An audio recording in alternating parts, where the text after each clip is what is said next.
Okay, so this is just going to be a quick rant video. I don't have the GoPro 13, by the way, but from what I saw from the launches, I have a few things to share. Now, you may agree or disagree with me. I've used the GoPro series since basically GoPro 3, so that's a long time. And I've been following GoPro the entire way. But this GoPro 13, I'm just really fed up about, and I'm going to tell you why. First off, if you're watching any videos on the GoPro 13 right now, they're mostly from reviewers that got paid or got sponsored by GoPro in one way or another to speak good things about that product. So they're not really all that honest. Now, let's talk about the GoPro 13 itself. The camera isn't much of an upgrade. They haven't upgraded the sensor, they haven't upgraded the chip, which was my biggest issue of the GoPro.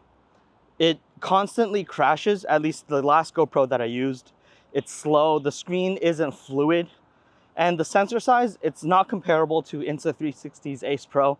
And I find that a little bit of an issue because if you're riding through the trails at around 4 or 5 p.m. and it's starting to get dark, you're going to get, the image quality is just going to drop. It's not going to look all that great with the small sensor size. So what have they offered in the new GoPro 13?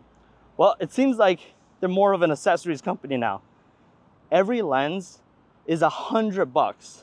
$100, that's crazy. So the camera's $399, and then now you're having to buy each of these lenses that ULANZI would probably sell and make for less than $100.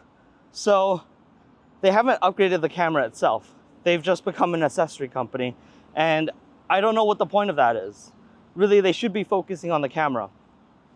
And from the launches, it seemed like they spent a good amount of money on the renders rather than advertising and sending the cameras out to honest reviewers for the product. Instead of they've hired people like Sam Pilgrim and different kind of one representative of each sport to showcase their product and to speak good things about the product. So anything you're watching of the GoPro 13, it's going to be definitely very biased. Now, I know that to finish off this rant video, I know that Insta360 and DJI Action Camera 5 and Ace Pro 2 are both going to be much better than the GoPro 13. But it sucks because I've been following the GoPro journey for a long time, and even with their last launch of the GoPro 12, I was disappointed and people spoke about that. But 13, I had, again, high hopes for it, but really they've dropped the ball again, and really I think it's time to say goodbye to GoPro. They haven't done what people really want in 2024 for an action camera. And right now, if you're buying this camera, it's really for just nostalgic purposes and not really as an equipment for you to use. So you still have to be realistic. For me, I'm not going to buy the camera. It's over for me. I'm done with using GoPro. I'm going to be looking forward to the new DJI Action Camera 5 and the Insta360 Ace Pro. Anyways, this is my quick rant video. Let me know what you guys think about the new GoPro.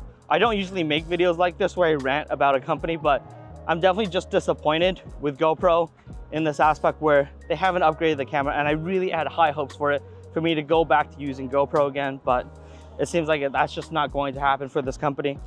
So tell me what you think. Are you going to be buying the GoPro 13, or are you looking at other action cameras, or maybe some other cameras that I haven't mentioned? Let me know in the comments below. I'll catch you guys in the next video. I'm actually heading to Chongqing for a e-moto, well, not e-moto, it's actually a motorcycle convention, the biggest one in China. So we're gonna vlog about that, see if we can see some really cool electric dirt bikes, and I'll catch you guys in the next video. Peace, bye-bye.